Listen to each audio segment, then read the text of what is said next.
câmera fechada, eu fico assim, sempre achando que eu estou sozinha. Rita, não me deixe. É um prazer estar aqui de volta com vocês nesse encontro, que pode ser muito mais uma conversa entre nós, né? Que a gente possa, de fato, participar. Aqui onde eu estou agora são 12 horas. Eu estou em Cuiabá, porque eu trabalho aqui amanhã, então eu sempre chego com antecedência. Eu nem lembrei que aqui tinha uma hora a menos. Então, eu estou iniciando esse encontro com vocês às 12 horas aqui de Cuiabá, um calor infernal de quase 40 graus.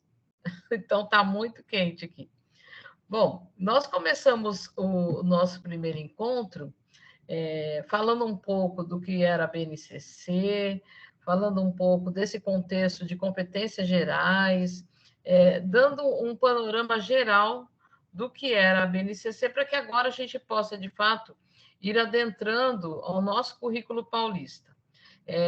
Para o nosso próximo encontro, eu vou deixar um material, a Patrícia ou a Rita vão disponibilizar, e eu vou já deixar marcadinho de que página vocês farão a leitura para a nossa discussão aqui, no nosso próximo encontro. E hoje a gente inicia trazendo aqui, eu sempre gosto de fazer a abertura usando aí um momento cultural, e eu trouxe hoje a Bell Hooks para a gente poder pensar um pouco, porque essa parte hoje foi proposital, no sentido de que nós tivemos no dia 12 de julho a Lei 14.407, fazendo alterações, acréscimos, na verdade, na nossa LDB. Então, eu começo aqui com a Bell Hooks para fazer um gancho com essa fala a partir dessa modificação. Bom, então está aqui a Bell Hooks, né? Essa americana que faleceu, infelizmente, no fim do ano passado, né? Uma intelectual, lutadora aí pelas questões de raça, gênero, classe, enfim, uma escritora bastante atuante, contemporânea, estudou muito Paulo Freire. Eu trouxe para nós aqui um trecho desse livro que está aqui, e depois eu posso também encaminhar para vocês o próprio livro, que eu acho bacana que vocês possam ter esse material disponível para leitura. É um material riquíssimo, e aí eu trouxe justamente... Está ótimo assim, viu, Rita? Acho que está centralizado. E eu trouxe um trechinho do ensinamento 22, se não me falha a memória. Você pode pôr o próximo, Rita?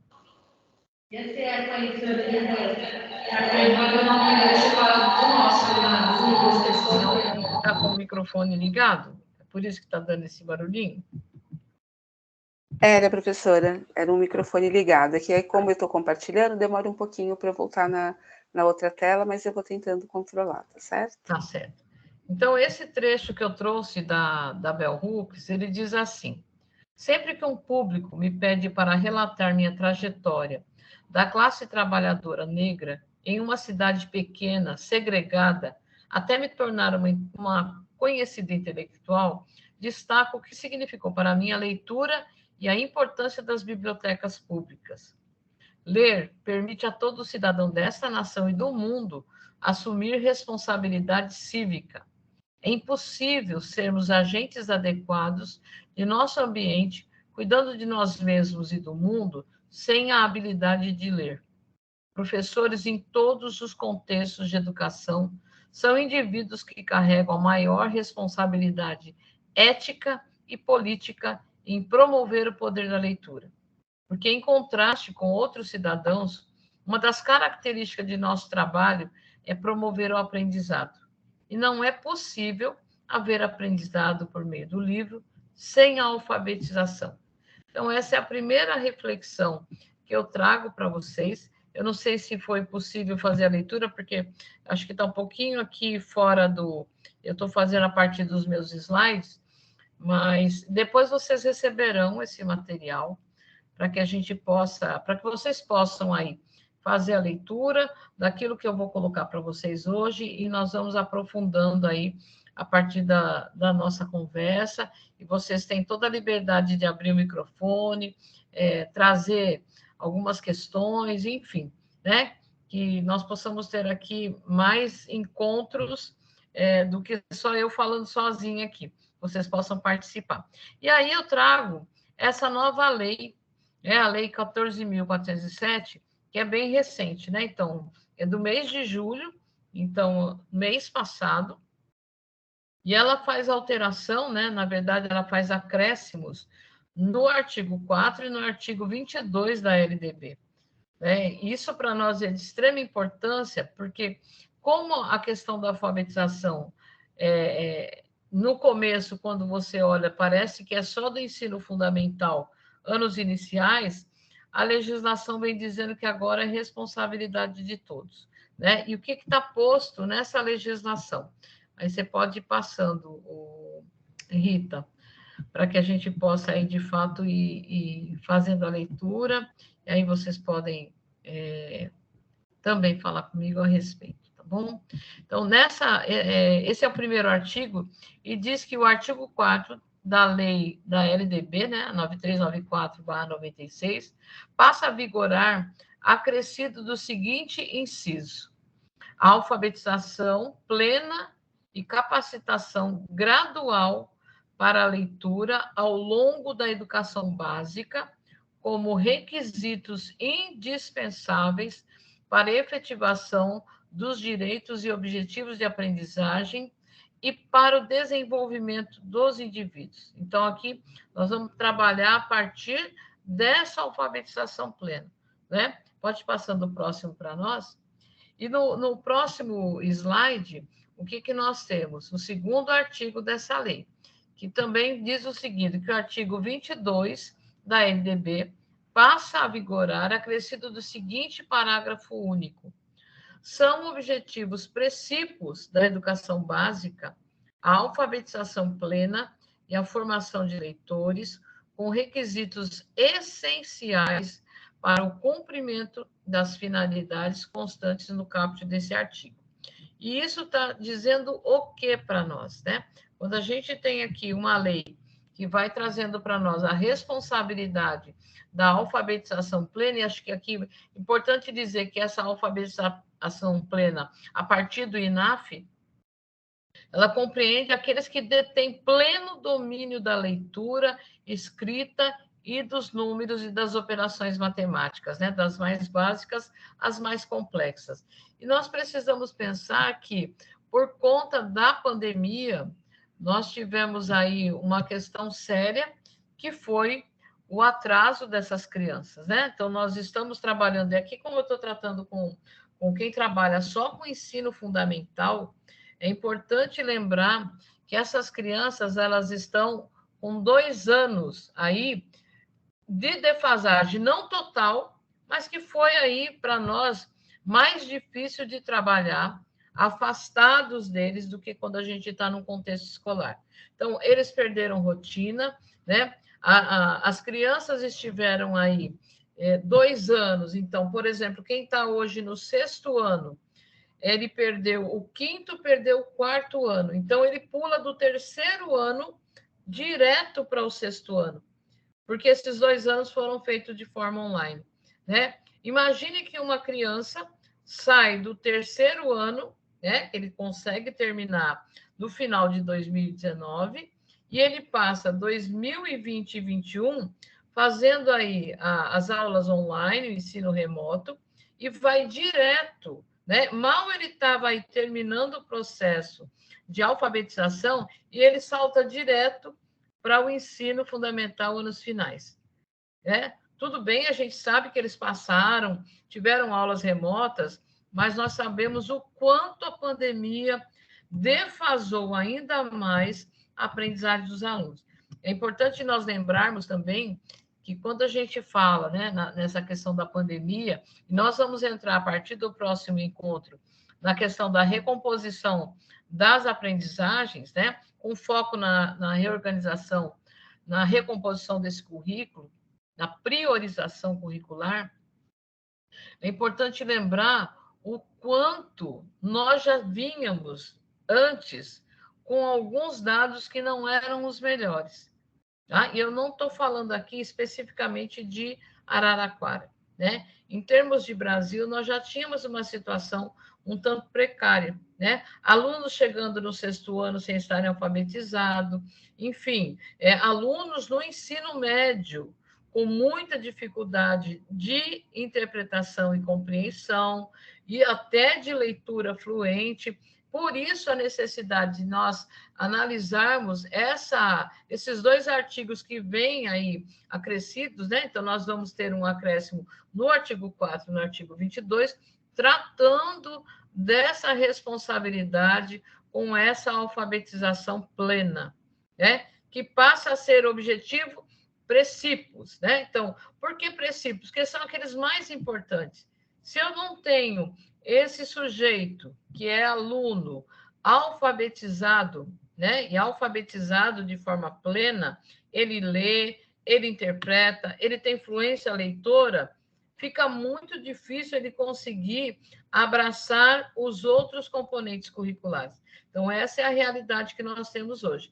E agora, como lei, que traz para cada um de nós a continuidade desse processo de alfabetização, né? Que sai daquela questão da decodificação, quando a criança está lá no 1º, 2º ano, né? Amarrando ali o processo de alfabetização para ampliar tudo isso de forma que esse aluno possa, como a Bell Hooks diz lá, que é impossível, né? Que você se torne esse cidadão pleno se você não tem aí a leitura. E aí, para nós também, eu acho que é importante a gente pensar, e nós, professores, e que atuamos em diferentes instâncias e componentes curriculares, nós precisamos também de uma autoanálise e pensar assim, somos leitores fluentes? Somos leitores plenos, né? Temos essa questão da leitura na nossa vida? Como é que a leitura faz parte do nosso dia a dia?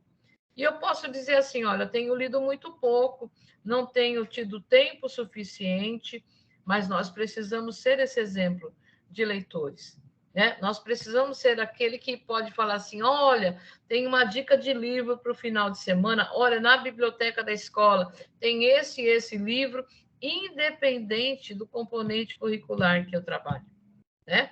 Porque às vezes eu falo assim, eu sou da matemática, eu não sou dessa parte. Todos nós precisamos ser leitores, para que, de fato, façamos a mudança tão esperada nesse país.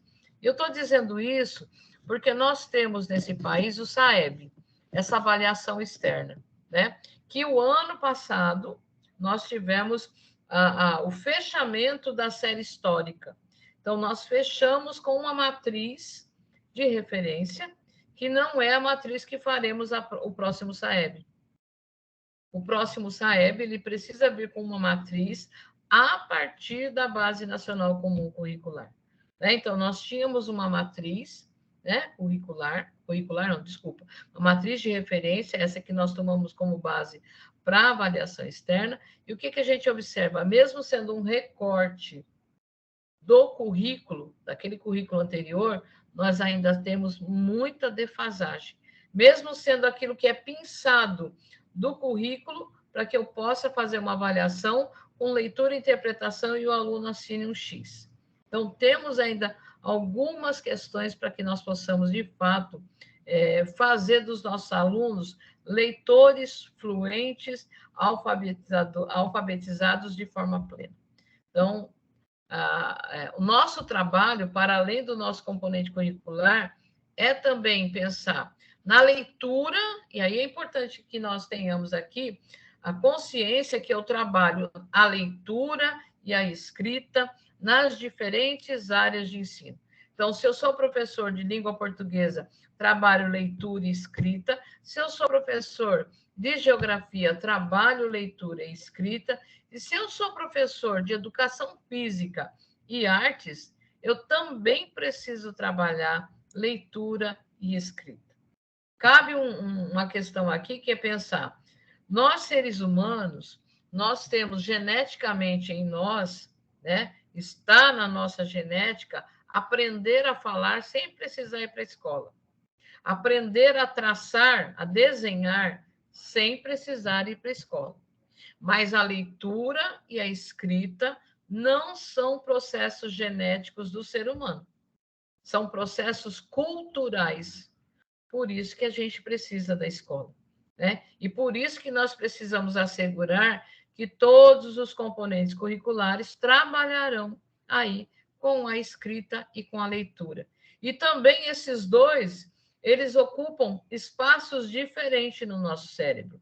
Eu posso ser um leitor e que tenha dificuldade para escrever, e também eu posso aprender uma nova língua, por exemplo, ouvindo, mas não sei escrever essa língua. Enfim, Rita, você pode ir passando para mim, por favor? E eu estou aqui, olha, a Rita pode ir administrando o chat, se tiver alguma pergunta, por favor, a gente vai aí conversando com vocês. E seria muito bom que vocês pudessem falar, né? Porque ficam sem 37, não, tem mais de 37 pessoas aqui, e aí fica aqui as bolinhas assim, RF, ET, AMB, EF, EW, EA. Olha, ai, que vontade de ver, né? Lembrando da musiquinha, dá vontade de morder, apertar, levar para casa, mas nem posso fazer isso, porque eu não estou vendo ninguém.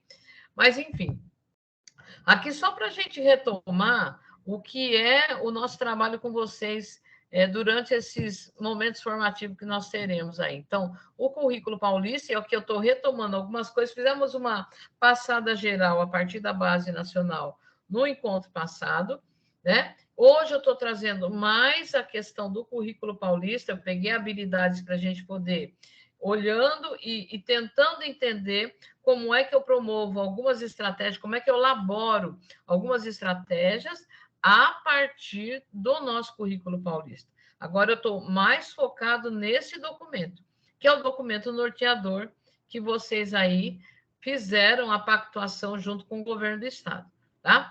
Para o nosso encontro, para o nosso próximo encontro, a gente vai trabalhar com essa questão da priorização curricular, mas olhando muito para essa questão do todo, não só olhar a priorização, mas toda essa reorganização que nós estamos precisando para poder dar conta daquilo que não foi trabalhado, né? Então, não basta priorizar as habilidades que eu vou trabalhar no currículo, tem coisas a mais que eu vou precisar entender para poder dar conta disso. E aí tem um materialzinho que vocês vão receber, com as páginas que vocês vão ler, para o nosso próximo encontro. Porque nós precisamos aqui trazer mais o diálogo, né? Eu fico aqui um tempo falando, mas a gente pode fazer isso de forma mais dialogada. Pode passar, Rita, por favor. E aí, retomando o primeiro encontro, pode passar, por favor, o próximo. Só para a gente relembrar, né, como que está a constituição desse documento. Então, nós temos aí as competências gerais, importante relembrar com vocês, aquelas 10 competências gerais que nós fizemos a leitura, né, olhando do que e o para quê. Nós temos aqui essas 10 competências como aquele lugar onde nós precisamos chegar com os alunos até o final do ensino médio. Mas o próprio currículo paulista, ele estabelece um lugar que nós devemos chegar com o aluno que termina o ensino fundamental, né? Está ali demarcado como ele deve sair. Então, mas aqui, olhando no geral, nós temos as competências gerais, as competências por área. Então, nós temos as áreas aí de ciências humanas, ciências da natureza, nós temos aí linguagem, que temos língua portuguesa, educação física, inglês e arte. Então, olhando para tudo isso, eu vou, a partir das habilidades de cada componente curricular, eu vou aí compondo as competências desse componente curricular, que vão compor as competências da área e vão me dar aí a oportunidade de formar esses alunos desde a educação infantil até o final do ensino médio, chegando naquelas 10 competências gerais. Imaginem só o que é o trabalho de um professor, né, de um conjunto de professores numa escola, que trabalham todos de forma coletiva. De microfonia.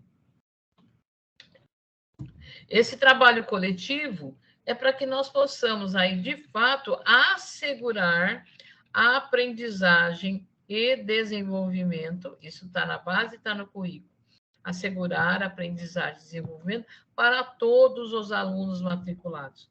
Isso significa que espera-se e tem-se o direito, né? Eu, como aluno, tenho o direito de terminar o meu ensino médio com todas essas competências gerais que foram aí ao longo da educação básica trabalhada por meio dos componentes curriculares e das habilidades que formam cada um dos componentes. É importante lembrar que se eu não entendo a lógica deste currículo, que é um currículo por competência, talvez eu tenha um pouquinho mais de dificuldade para poder pensar em estratégias, né? Porque lembra que eu falei para vocês o que é um currículo por competência e o que é um currículo por conteúdo. O currículo por conteúdo me ajudava a interpretar o mundo. E eu descartei o conteúdo de jeito nenhum, porque ninguém se torna competente sem conteúdo. E aí eu trago o conteúdo, mas eu estou trabalhando aqui para além de interpretar o mundo, eu vou formar esse sujeito para agir no mundo e promover transformações.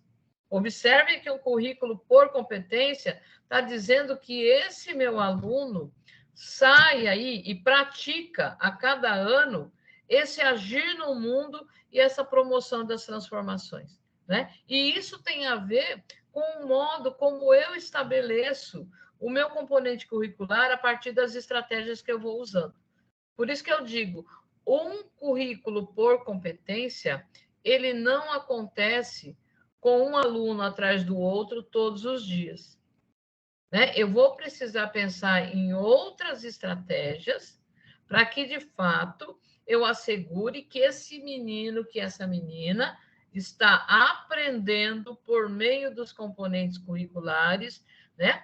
A poder agir nesse mundo e promover transformações. Então, eu vou trabalhar a leitura, eu vou trabalhar a escrita, como essa questão da alfabetização plena, porque esse sujeito ele está imerso nessa sociedade, nesse caldo de cultura, com a possibilidade de interpretar o mundo, agir nesse mundo e promover as transformações necessárias.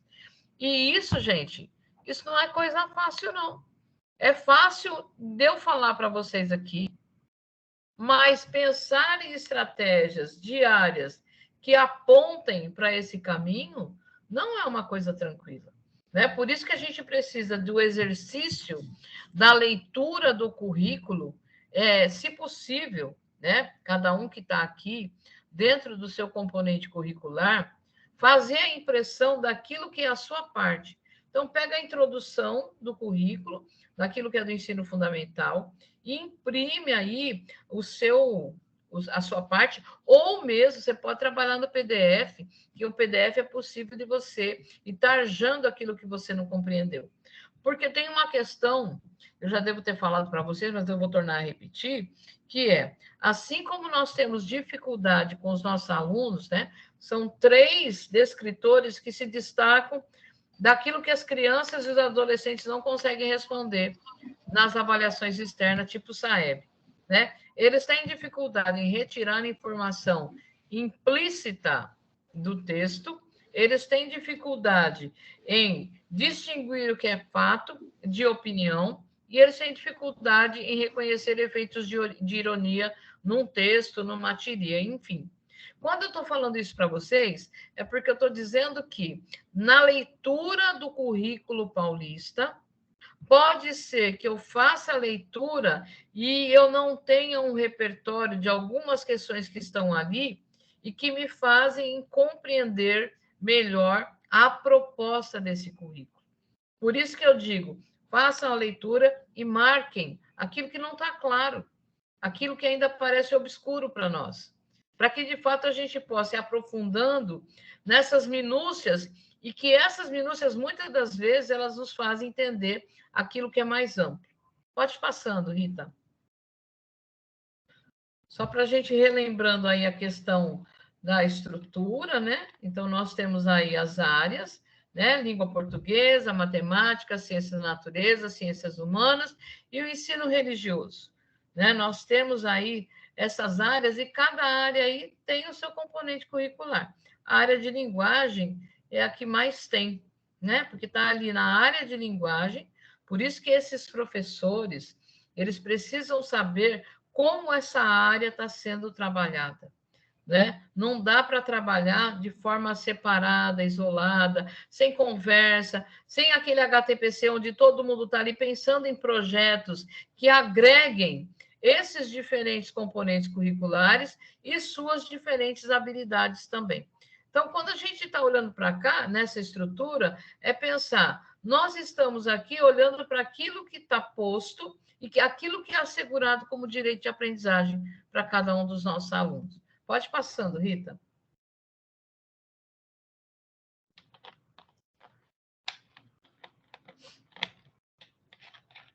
Aí eu fiz um recorte lá do nosso currículo, para que vocês possam aí entender o que está posto para nós aqui com relação ao objetivo do ensino fundamental. Observem bem, está lá na página 36 do Currículo Paulista. O objetivo do ensino fundamental, então, é necessário garantir que, ao final do ensino fundamental, então, o aluno que sai lá do 9º ano, o estudante paulista se constitua como cidadão autônomo, capaz de interagir de maneira crítica e solidária, de atuar de maneira consciente e eficaz nas ações que demandam análise criteriosa e na tomada de decisões que impactam o bem comum, de buscar e analisar criticamente diferentes informações e ter plena consciência de que a aprendizagem é demandada para a vida toda. Aqui eu queria muito que vocês pudessem me dizer o que é que vocês sentem, né, como professores do ensino fundamental, quando olham qual é o objetivo posto no currículo paulista para o ensino fundamental. Quem gostaria de trazer um comentário a respeito desse trecho aqui? Inclusive a Rita, que aqui nos acompanha. Professora, tem um comentário da professora Fátima. Creio que a maior dificuldade no momento não é entender o currículo paulista, mas adequá-lo diante da situação que estamos enfrentando pós-pandemia. Ai, Fátima, me fala um pouquinho mais sobre isso, né? Eu entendo o que você está dizendo, mas eu queria ouvir um pouquinho mais, por favor. Isso é importante. Então, é o seguinte, né? Inclusive, vai de encontro também esse objetivo, que boa tarde, né? Primeiramente. Boa tarde, Fátima. Eu sou da MF Rafael de Medina, professora de matemática. Então, eu estava clicando no link errado mesmo. Em relação aí ao objetivo, em relação ao que você está falando, eu concordo que o currículo, ele foi montado, uma das... Assim, a maneira com que ele foi montado foi muito interessante. A gente obteve um documento bom, né? Mas, infelizmente, a gente não contava com uma situação como essa que aconteceu, dessa pandemia. Então, agora, nós estamos procurando entender um documento, a gente está explorando um documento que foi elaborado, na minha opinião, para uma situação que eu chamaria de normal, ou seja, sem um elemento surpresa como essa pandemia. Então, eu acho, assim, por exemplo, o objetivo do ensino fundamental, maravilhoso, né? Eu acho que, desde quando eu comecei a fazer meus planejamentos, enfim, primeira coisa que eu pensava, eu falava, nossa, eu tenho que pensar na formação do indivíduo como um todo, não é só formá-lo, fazer com que ele aprenda os conteúdos matemáticos, no meu caso, né? Que já era difícil numa situação comum, numa situação que eu estou chamando aí de normal. Agora, esse objetivo do ensino fundamental, para mim, ele fica um pouco comprometido e mais distante. Então, é ótimo. É esse o objetivo? Mas, no momento, o que é que a gente vai fazer a mais para se chegar no cumprimento desse objetivo? Porque isso era para aquela situação tudo na paz. E nós estamos vivenciando uma situação totalmente atípica. Me desculpa se eu não entendi. Não, Maria de Fátima, eu achei fantástico a sua colocação. O que você está trazendo para nós é como se nós estivéssemos vivendo agora uma situação pós-guerra, né? Mas a guerra continua, porque o Covid ainda está por aí. E eu trago esse pedacinho aqui justamente como uma provocação mesmo, Fátima, e você logo já respondeu para nós aqui, porque imaginem só o que é dar conta desse objetivo do ensino fundamental diante da situação que nós estamos vivendo. Porque e não é só a questão da pandemia. A pandemia ela veio e truncou um processo que poderia ter acontecido de uma maneira mais tranquila, que era o processo formativo dos professores. Não é porque assim, nós tivemos 2017 a homologação da base, 2018 nós passamos o ano construindo o currículo paulista, e em finalzinho de 2018, quando ele foi para o Conselho Estadual de Educação, ele voltou para ser mexido, porque acharam que estava muito propositivo o currículo paulista. E aí ele só foi homologado em agosto de 2019. Observe que nós estávamos já praticamente no segundo semestre, aquela coisa toda, aguardando um processo formativo que ia acontecer muito de forma mais eficaz em 2020. Não tivemos isso por conta da pandemia, né? Estamos retomando agora o processo formativo. Então, o que acontece? Nós temos agora uma responsabilidade, porque é um documento normativo, de colocar todas essas questões diante de uma situação atípica para nós. Por isso que eu torno a dizer aqui o nosso encontro próximo, porque hoje a gente vai fazer um exercício aqui junto com vocês, de olhar para as habilidades, enfim. Mas o próximo trabalho nosso, no próximo encontro, tem um material para a gente ler, para poder entender como é que nós vamos caminhar, porque não é só falar para o professor assim, olha, vá lá no currículo e pense as habilidades mais importantes para o aluno poder entender e conseguir continuar com os seus estudos. É muito para além disso. Por isso que imagino o quanto é para o professor hoje em sala de aula se deparar com um material novo, né? Com uma lógica que ela está diferente, porque você sai de um currículo por conteúdo para um currículo por competência, diante da situação que nós temos hoje, né? Nós temos hoje situações em que temos aí alunos do quinto ano que não estão sabendo ler e escrever. É muito natural. Agora, quando eu trago essa partezinha aqui, eu digo, formar esse sujeito que sai do 9º ano com 14 anos, imagina ter um menino, uma menina em plena adolescência, com todos os hormônios à flor da pele, né? Se comportando como um cidadão autônomo, capaz de interagir de maneira crítica e solidária, de atuar de maneira consciente e eficaz, né, nas ações que demandam análise criteriosa e na tomada de decisões que impactam o bem comum e buscar e analisar criticamente diferentes informações e ter plena consciência. Aí eu pergunto para vocês, nós estamos nessa condição? O que vocês acham? Nós estamos nessa condição hoje, diante de tudo que nós vivemos? Nós temos adultos que não estão nessa condição de ser capaz de interagir de maneira crítica e solidária, de atuar de maneira consciente e eficaz. Vocês imaginam que é bonito, a escrita é linda, mas quando você avalia o contexto no qual nós estamos vivendo, eu falo assim, olha, dar nó em pingo d'água, beliscar fumaça e pôr gravata em cobra. É isso que estão falando com a gente aqui, não é? Porque eu vou me sentindo dessa maneira que a Maria de Fátima está falando para nós aqui. Como é que eu dou conta disso? E aí tem que ter, nesse processo de reorganização, né, um processo formativo muito alinhado, que não é esse tempinho que eu passo com vocês aqui, não, gente. Esse tempo que eu passo com vocês aqui é um momento de reflexão, porque o processo formativo contínuo que acontece na escola, é que vai assegurando essas tomadas de consciência por parte do professor. Porque a gente está aqui tentando trazer uma questão, mas vejam o tamanho que é dar conta de formar esse sujeito que sai do ensino fundamental com 14 anos, 14, 15 anos. Como é que é isso para nós? E isso está posto, está assegurado no currículo paulista.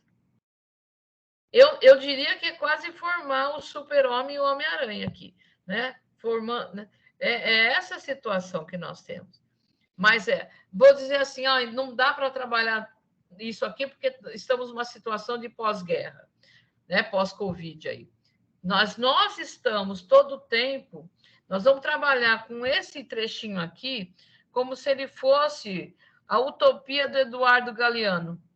A gente vai caminhando, ele vai se afastando da gente, a gente vai caminhando até tentar chegar num ponto que seja um ponto de equilíbrio. Porque na atual conjuntura, nesse ano em que vivemos e nos próximos aí, nós ainda teremos muita dificuldade com relação a isso, né? Mas isso está assegurado como direito desses alunos. Agora, na pandemia e agora no pós-pandemia, nós precisamos chegar e pensar assim, como é que eu vou pensando as minhas estratégias didáticas a partir do que está posto como um lugar desejado para chegar, e como é que essas estratégias vão se juntando com aquilo que está assegurado como direito de aprendizagem e desenvolvimento, postos nos componentes curriculares via habilidades. Então, Maria de Fátima, muito pertinente a sua colocação, muito pertinente. Então, minha maior preocupação, professora, é o seguinte: está assegurado como direito para esse adolescente e nós não temos estrutura para dar isso para ele. Não temos. Porque, como você mesmo disse, e é como eu sinto, a gente teria que ser aí fazer milagres, né? Para transformar esses indivíduos, seria mesmo uma mágica, porque nós, além da gente não estar preparado, nós fomos muito afetados também por tudo. Então, nós estamos querendo conceder, né, alguma coisa para alguém que tem esse direito de receber, mas nós também estamos fragilizados e não temos uma estrutura que ajuda. Eu sei que está todo mundo tendo, né, vamos dizer assim, todo mundo está vivendo uma situação diferenciada, mas, como você mesmo disse, eu também vejo assim como uma utopia, mas um dia a gente pode...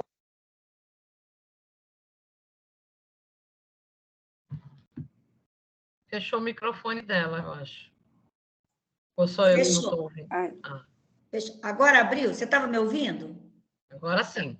Tá. Então, como você disse, né, uma utopia, mas que a gente tenha a esperança de que ocorra, né?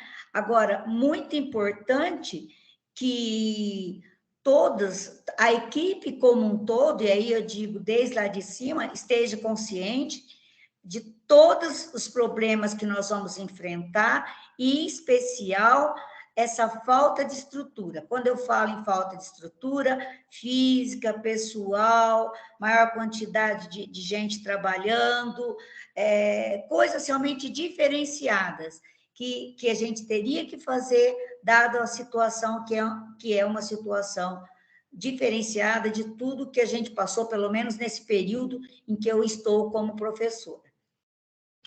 E aí, no nosso... Vocês vão receber um material, porque eu acho que ele vai iluminando algumas questões relacionadas a esse momento, sabe? Daquilo que é imprescindível fazer.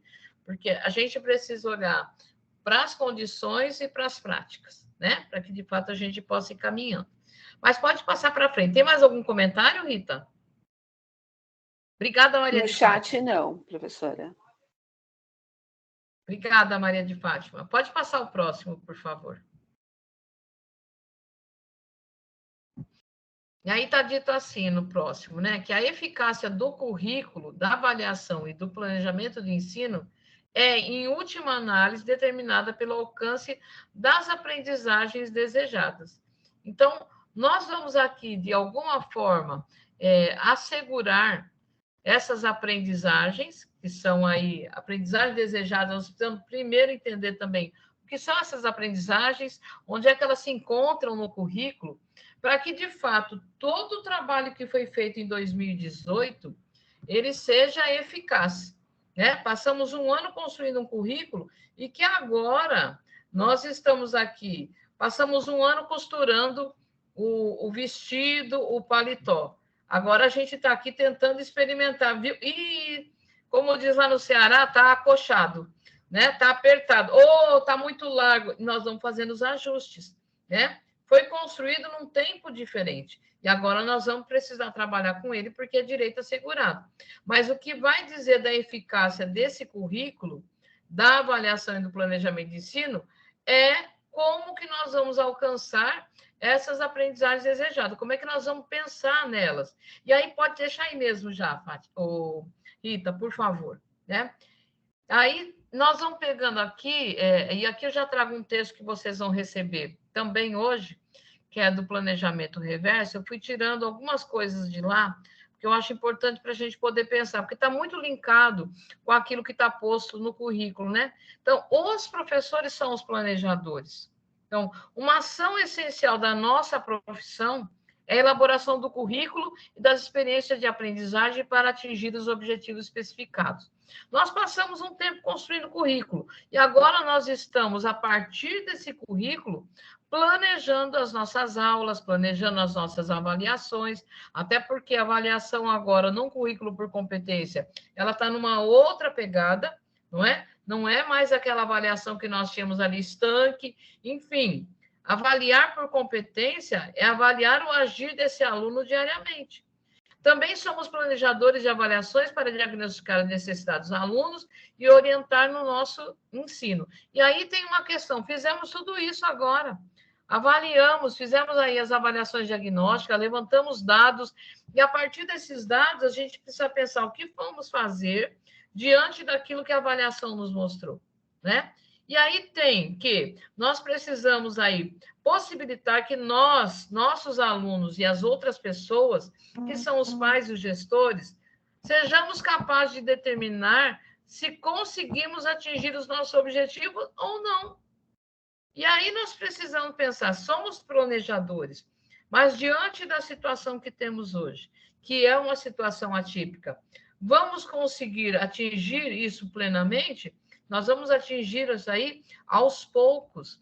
Nós estamos agora no momento de colocar o trem nos trilhos de novo, né? Nós não ainda atingimos aquela velocidade necessária para colocar esse trem a todo vapor. Então, é um momento para nós difícil. Mas nós aqui, por que eu trago isso? Porque eu associo esse professores são planejadores a uma questão que está posta na LDB. A LDB, ela vai dizer que nós, professores, né, somos aí, temos a incumbência de zelar pela aprendizagem dos alunos. E nós temos que planejar e executar. E o gestor, lá no artigo 12, precisa velar por aquilo que eu planejei e que eu vou colocar em sala de aula. Então, quando a gente pega a própria BNCC não, a LDB, ela vai dizendo para nós do papel de quem está na secretaria, de quem está na escola como gestor e de nós, professores. Porque nós que estamos direto em sala de aula, não podemos nos sentir só. Não estamos sozinhos em sala de aula, porque pela base legal está dizendo que o meu gestor olhou o meu plano de aula.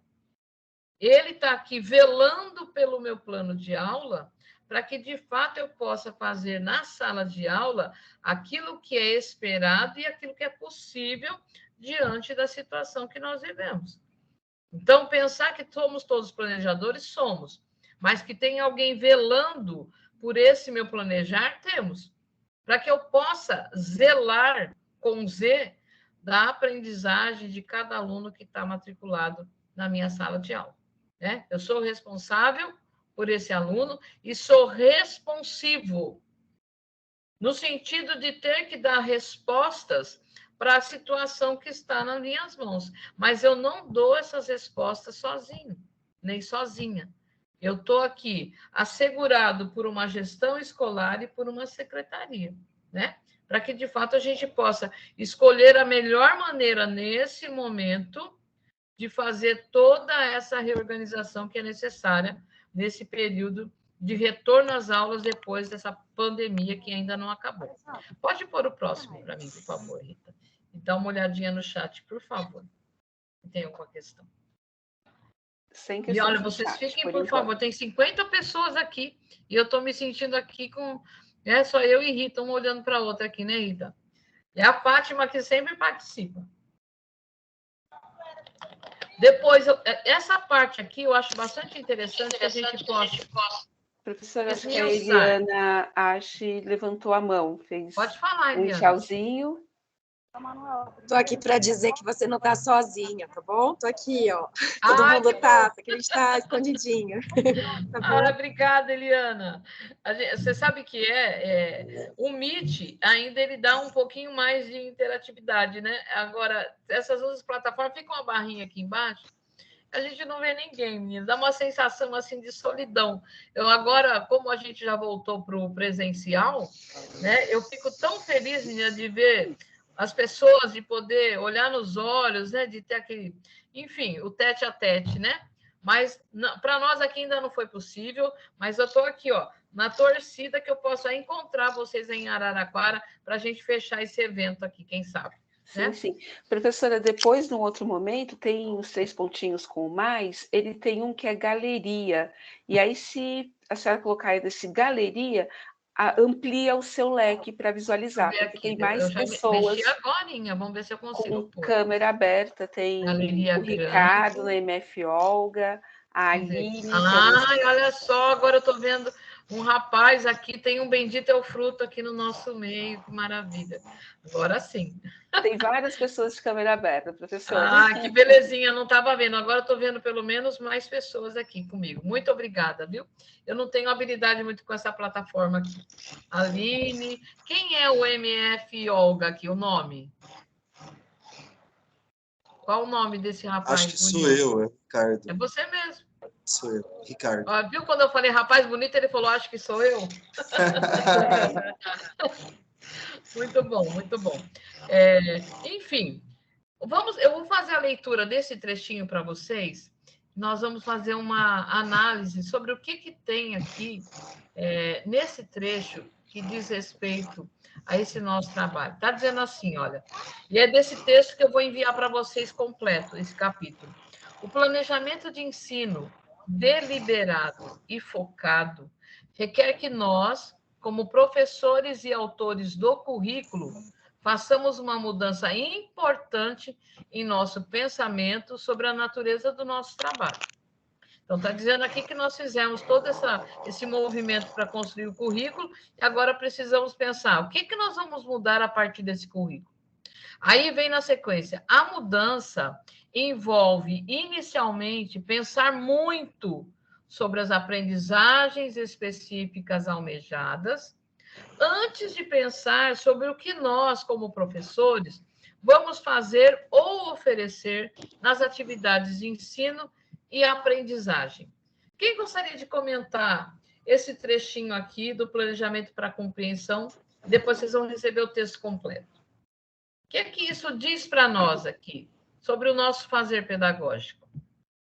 Quem gostaria? Enquanto as pessoas vão se manifestando, né, aqui o chat está ativo, né? A MF Gilda falando que tem mais de 10 professores ali, a equipe do Eugênio Trovati também, com 7 professores, Rafael de Medina, também a outra MF se colocando aqui no chat, que são todos atentos à sua fala, professora. Então, tem bastante gente aqui para participar. Feliz. Você pode ler para mim algumas questões que estão no chat?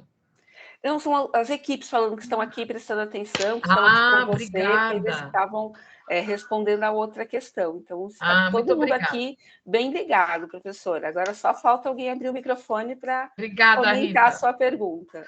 Tá ótimo. Então, vamos pensar aqui, ó, nessa parte que eu li para vocês agora, dizendo que assim como nós tivemos aí a oportunidade de construir o currículo, né? Somos autores do currículo, agora precisamos pensar, fizemos o currículo, o que é que muda na natureza do nosso trabalho? E aí vai dizendo assim que essa mudança envolve pensar primeiro sobre as aprendizagens específicas almejadas antes de pensar o que é que nós vamos oferecer como atividade. Traduzindo em miúdos, o que isso representa para nós? E o que são aprendizagens? Essas aprendizagens que está sendo colocada aqui, aprendizagens específicas almejadas. Onde é que elas aparecem no currículo? As aprendizagens específicas almejadas. Quem quer responder? E olha, não tem certo, não tem errado, não, gente. Tem aquilo que nós estamos compreendendo neste momento. Eu acho que, em parte, ela está nos objetivos. Fica um pouco mais.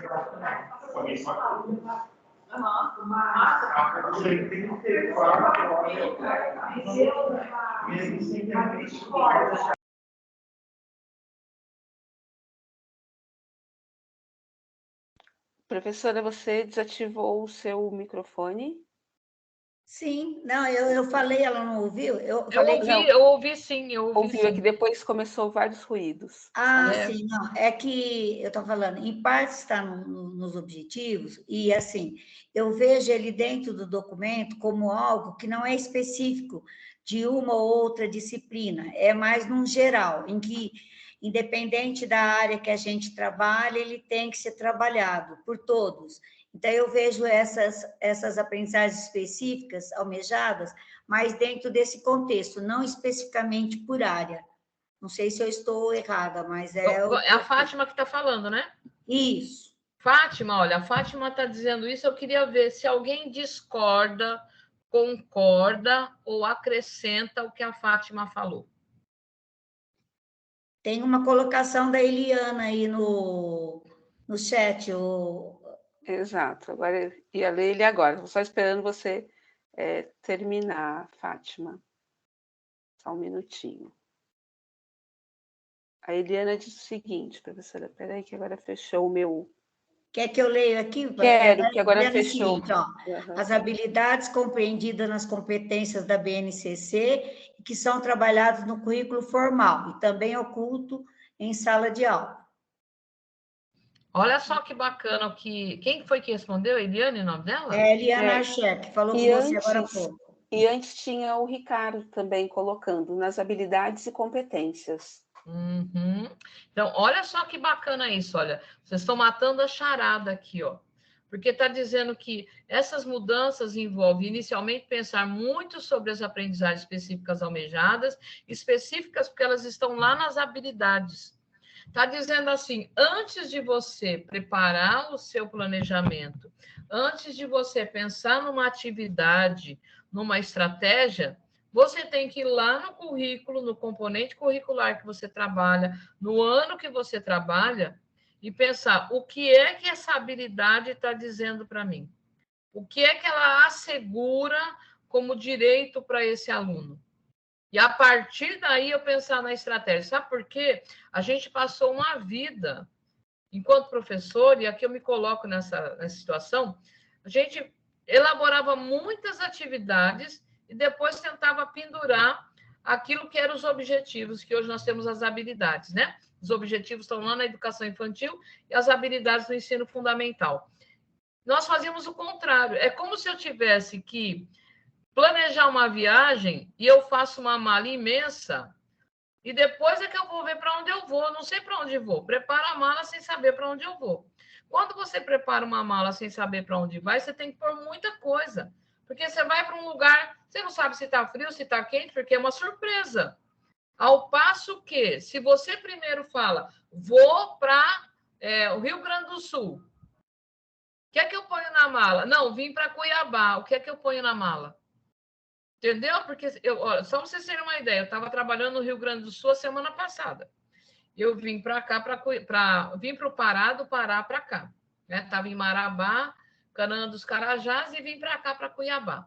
Quando eu estava lá no Rio Grande do Sul, eu saí de lá com 8 graus. O que eu coloquei na minha mala, sabendo que eu vinha para Marabá, no Pará? Coloquei meu casacão, meu echarpe, meu gorrinho de pelinho, minha luva, minha bota. Não, despachei aquilo pelo meu marido, peguei um voo em Porto Alegre com uma mala menor. Por quê? Porque roupa de verão ela é mais leve. Né? Não deixei de pôr na minha mala meu filtro solar, porque é um calor danado aqui. Agora, vocês imaginem que eu viesse de lá com aquela mala imensa, um casaco pesado, que eu estava uma semana trabalhando lá, chegasse aqui em Cuiabá, o que eu ia fazer, gente? Suar que nem pano de cuscuz, não é? O que eu estou dizendo é isso, gente. Eu preciso compreender a lógica do currículo para poder ler a habilidade primeiro, antes de pensar na estratégia. Isso facilita demais a vida da gente. Porque quando eu compreendo a estrutura do currículo, a estrutura da habilidade, ela vai me dando pistas do que é que eu preciso fazer para chegar naquilo que é dito como direito desses alunos. Então, esse trechinho do texto que vocês vão receber, que eu tirei de lá e coloquei aqui no slide, ele vai dizendo justamente isso. Então, passamos um tempo fazendo currículo, e isso agora precisa refletir em mim, que eu vou precisar mudar minhas estratégias, meu modo de trabalhar vai mudar. Eu saio de um currículo por conteúdo para um currículo por competência, muda o meu modo de trabalhar. Só que para eu fazer, essas mudanças exigem o quê? Que eu pense primeiro nas aprendizagens específicas almejadas, e aí eu estou olhando para a habilidade, antes de pensar na estratégia. Primeiro eu vou comprar passagem, reservar o hotel, olhar a temperatura do local para onde eu vou, depois eu arrumo a mala. É isso. É isso que nós estamos falando aqui.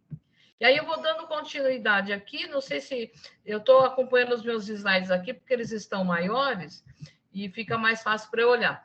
O que eu fiz aqui? Eu selecionei algumas habilidades de componentes curriculares que são diversos aqui, para a gente fazendo primeiro uma leitura dessas habilidades, tá bom? E aí, se você quiser colocar para eles, Rita, eu vou acompanhando a leitura no meu aqui, que está maior, porque depois da Covid eu fiquei mais cega ainda. Então, tá assim, ó, eu selecionei uma habilidade aqui de leitura na língua portuguesa, trabalhada do 6º ao 9º ano. Na verdade, tem 2 habilidades aqui, que foram separadas é a mesma habilidade, separadas em A e B. E está dito assim: inferir em textos multissemióticos o efeito de sentido, então, humor, ironia ou crítica, produzido pelo uso de palavras, expressões, imagens, clichês, recursos iconográficos, pontuação, entre outros. E a B está dito assim: justificar em textos multissemióticos o efeito de sentido, humor, ironia ou crítica, produzido pelo uso de palavras, expressões, imagens, clichês, recursos iconográficos, pontuação, entre outros.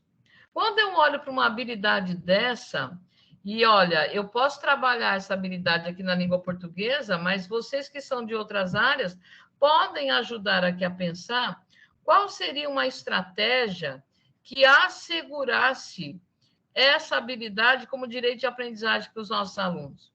E aí eu vou perguntar uma coisa para vocês. Esse verbo que inicia a habilidade, de quem é o verbo?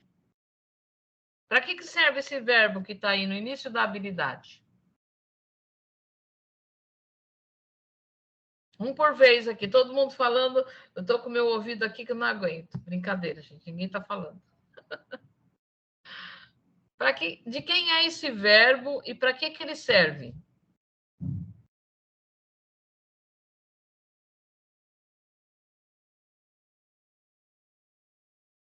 Tem alguém colocando no chat, Rita? Só colocou inferir. Seria o aluno inferir nos textos, seria isso? Justamente, olha, essa é uma É parte que o importante aluno para consiga nós. inferir em textos, né? Isso. E o professor André colocou assim, fazer uma afirmação. E aí, gente, olha, aí eu digo que quando a gente entende essa lógica da habilidade, é o pulo do gato para nós, para a gente pensar no nosso planejamento. Porque observem bem que a habilidade está dizendo assim, ó, inferir é o verbo. Quem é que tem que inferir? Esse aqui é o verbo, que é o verbo que está dizendo, ó, o meu aluno tem o direito assegurado de aprender a inferir. Né? Inferir o quê? Está dito ali. Agora a pergunta é: que tipo de estratégia eu uso em sala de aula para que o meu aluno tenha assegurado que ele vai aprender a inferir em textos multissemióticos, efeito de sentido, humor, ironia, enfim. Aí eu vou dizer uma coisa para vocês. Para a gente inferir sobre determinado assunto, quando eu estou fazendo uma leitura, o que a gente precisa ter? Para eu fazer inferências. Minimamente, o que eu preciso ter para poder inferir?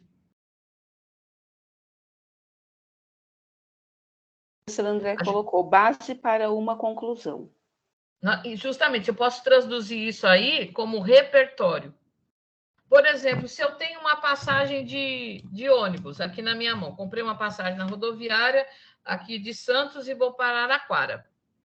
E aí eu pego essa passagem e está assim, olha, Araraquara, hoje é dia 8, então vou comprar para dia 5. Dia 5 de agosto de 2022, às 23h30.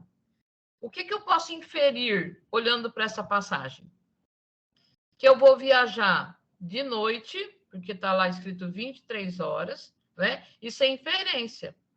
Agora, se uma criança não sabe distinguir que 23 horas é 11 horas da noite, eu traduzo como 23 horas, ela não consegue fazer essa inferência, não é? E eu também posso ter uma outra inferência. Essa viagem está acontecendo no primeiro ou no segundo semestre?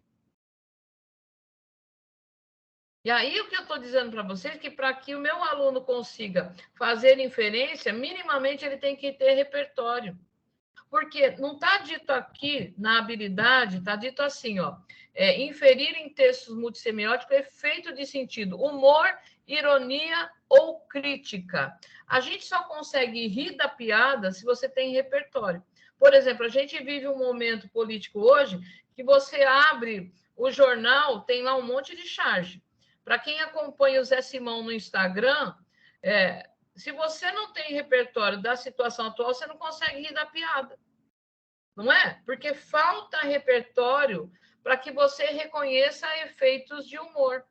Na criança, por exemplo, se eu estivesse trabalhando com as crianças menores, aí a questão das tirinhas, se uma criança não tem contato com o gibi, né, que aparece lá nas avaliações externas, que aparece nas avaliações internas, se uma criança não tem contato com a turma da Mônica, a criança vai conseguir rir ou entender que tem um humor ali, quando a Magali quer bater no Cebolinha porque comeu a melancia dela?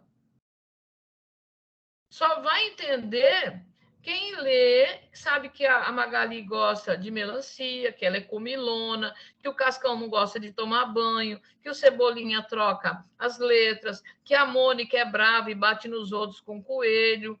Vocês estão entendendo o que é inferir efeitos de humor? Como é que eu vou fazendo isso? Então, se eu não trabalho, porque aqui eu estou chegando num ponto que é assim, subentende-se, né? Eu estou trabalhando com um aluno aqui de que série? Do 6º ao 9º ano. Subentende-se que o texto que eu estou trabalhando, esse aluno tem conhecimento anterior para poder fazer inferência. Então, isso me ajuda a pensar nas estratégias. Que tipo de estratégias? E aí eu volto aqui na habilidade como direito assegurado para esses alunos. Que tipo de estratégias um professor de língua portuguesa propõe na sala de aula, de modo que seja assegurado para esse aluno que ele consiga inferir em textos multissemióticos o efeito de humor, ironia, crítica, produzido pelo uso de palavras, expressões, imagens, enfim. Que tipo de palavreado a gente... Por exemplo, vou dar um exemplo aqui. Quando eu morava no Ceará, eu cheguei lá em 2007, acho que em 2008 teve eleição. Todo carro tinha dito assim, pega o beco Galeguinho. Eu não sabia o que era aquilo. A maioria dos carros tinha esse slogan, pega o beco Galeguinho. Eu não tinha repertório suficiente para entender aquilo lá, não conseguia rir, não conseguia ver a crítica que estava por trás desse slogan. E aí eu precisei perguntar para uma pessoa, por que todo carro está escrito pega o beco Galeguinho? Ah, porque a gente não quer mais o Tasso Gereissati como governador. Ah, então Galeguinho é o Tasso Gereissati, que é louro do olho verde, olho azul, sei lá, né? E pega o beco, ó, cai fora, a gente não quer mais você no governo. Então, para eu poder entender aquele slogan, aquela frase que estava posta, eu preciso entender dessas questões. Eu preciso ter repertório. Então, desde a educação infantil, você vem trabalhando repertório de vocabulário, repertório das coisas que acontecem no dia a dia. Essa criança não pode estar alheia, porque o fato de você ler, decodificar, você decodifica, você está lendo, você tem influência, não necessariamente diz que você tem repertório para tudo aquilo que está posto, se você não tem conhecimento de mundo. Tem alguma coisa aí, Rita, no nosso... Não, professora, era só a continuação, depois que o André falou, base para uma conclusão, premissa, na minha opinião, né, que ele continuou, e não tem mais nenhuma questão.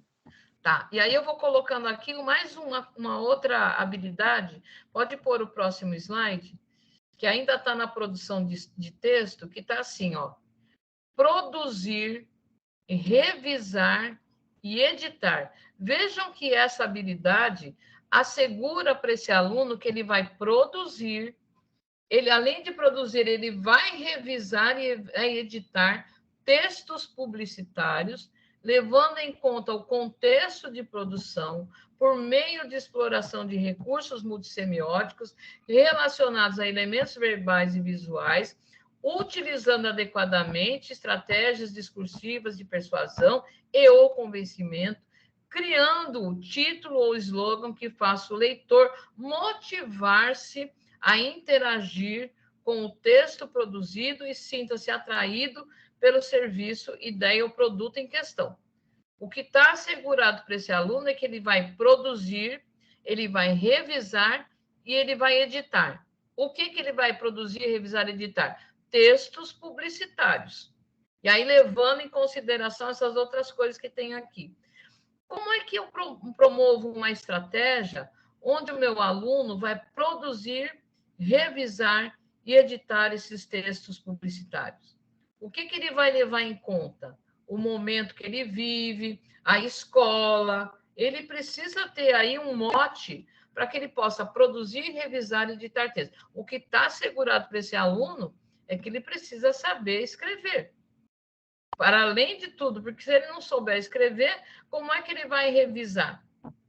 Isso está ficando claro para vocês, gente? Isso vai ajudando a compreender a lógica do currículo e das habilidades? Até para que a gente possa pensar, olha, nesse momento agora, né, se o meu aluno conseguir produzir, né, pode ser que ele produza, mas a revisão precisa ser coletiva, porque ele vem de um período de pandemia, que não teve acesso a um bocado de coisas, enfim, a gente vai fazendo os ajustes.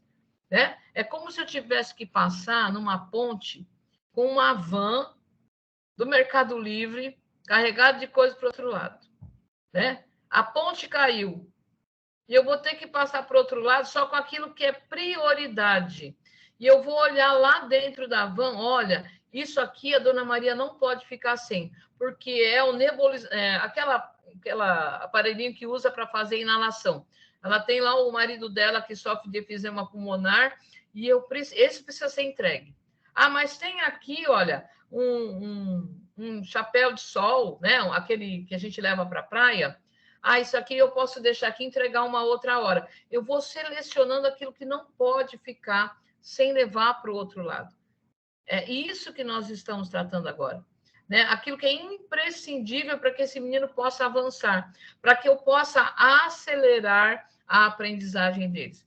Esse documento que vocês vão receber hoje vai ajudar muito a entender isso. É um documento de 78 páginas, mas vocês vão ler só o que eu vou querer para o nosso encontro próximo, são algumas partes, só a seção 2. Mas ele tem muita coisa bacana que vai dando luz aí para a gente no nosso trabalho. Enfim, vou pôr mais uma habilidade aqui. Vamos lá, caminhando com mais uma. Aqui eu peguei de educação física agora. E está dito assim, olha. Peguei do 4º ano, desculpa, peguei errado. Vou pegar aqui matemática, que tem a Fátima aqui, que é da matemática. Então, está assim, ó, resolver e elaborar situações, problemas de cálculo de medida diária de figuras planas que podem ser decompostas por quadrados, retângulos ou triângulos, utilizando a equivalência entre áreas. Observe que nessa habilidade de matemática, o que está assegurado para esse aluno? Que ele vai conseguir resolver e elaborar o quê? Situações, problemas de cálculo de medida diária de figuras planas, que podem ser decompostas por quadrados, retângulos ou triângulos, utilizando a equivalência entre áreas. Qual é a estratégia que um professor de matemática, olhando para essa habilidade, ele vai propor para os seus alunos? Se está dizendo que é o aluno que vai resolver e que vai elaborar, que tipo de estratégia um professor de matemática precisa levar para a sala para dar conta dessa habilidade? Porque o que nós estamos fazendo? Planejamento reverso. Eu estou olhando onde é direito desse aluno chegar, para depois pensar quais são as estratégias que eu promovo e que vão assegurar que esse menino vai conseguir resolver e elaborar. Os verbos estão postos ali. Resolver e elaborar. Quem é de matemática aí que poderia dar um exemplo? E podem falar, gente, não tem problema nenhum. Nós estamos aqui juntas.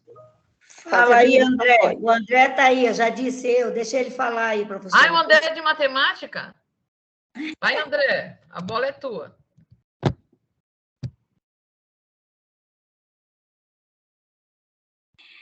Na verdade, professora, nós temos aqui vários outros professores de matemática, né?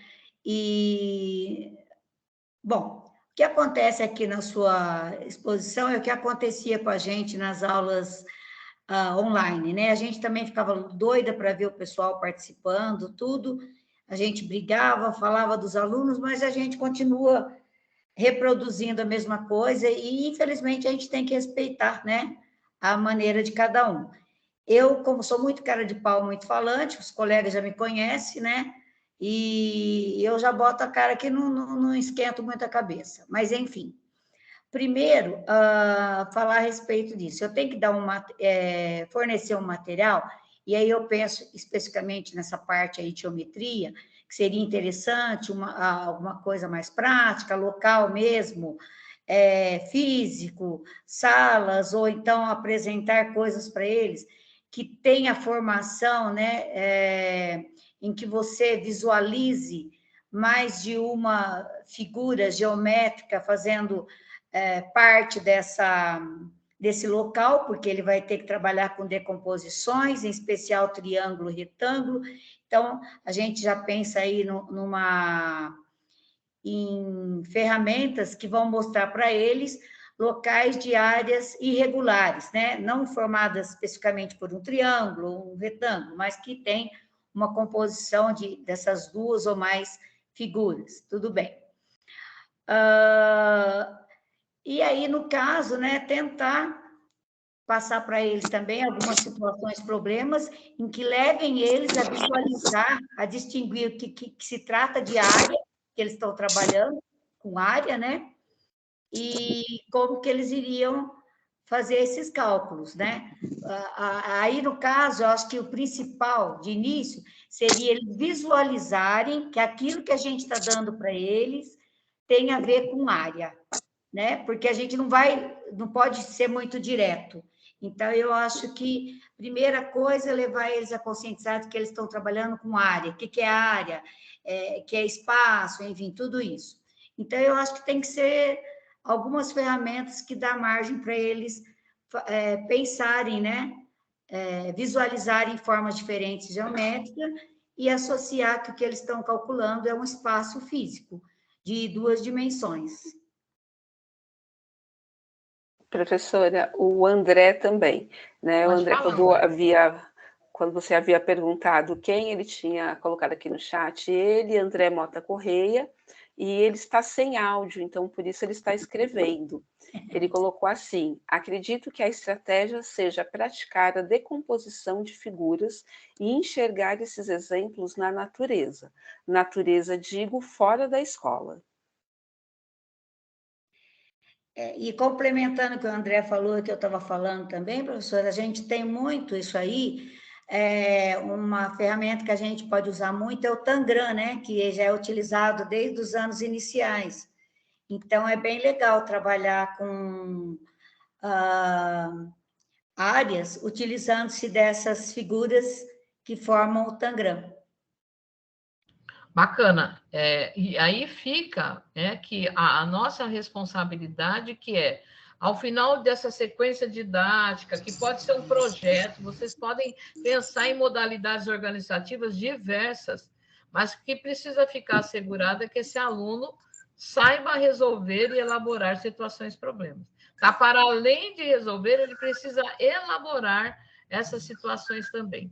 Né? Então, quem está na matemática aí, sabe do que está sendo dito. E aí eu peguei uma outra que é de geografia. Só um minutinho, professora, tem mais uma contribuição. Pode falar, por favor. É a Camila, ela escreveu o seguinte: acho bacana o professor, junto aos alunos, medirem a própria sala de aula e demais espaços da escola para trabalhar com essa habilidade. Bacana. Porque aí você traz o próprio contexto, né? E a gente vai desemparedando os alunos, né? O nosso sonho de consumo é que toda a escola se torne uma grande sala de aula, né? Não só esse quadrado de cimento que nós temos utilizado. Essa é a premissa também aí dessa educação integral, que usa o território como locais de aprendizagem. Muito bom também.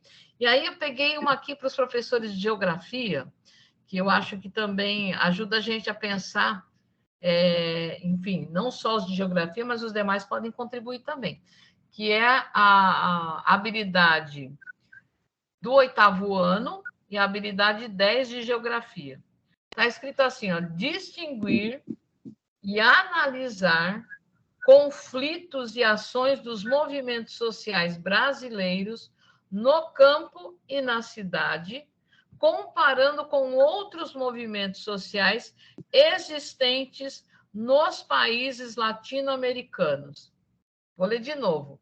O que o aluno tem assegurado como direito? Distinguir e analisar conflitos e ações dos movimentos sociais brasileiros no campo e na cidade, comparando com outros movimentos sociais existentes nos países latino-americanos. Quem gostaria de falar sobre essa? Geografia. Tudo bem, Patrícia? Oi, tudo bem? E vocês? Desculpa, não sei se avisaram que eu ia conseguir chegar só um pouco mais tarde.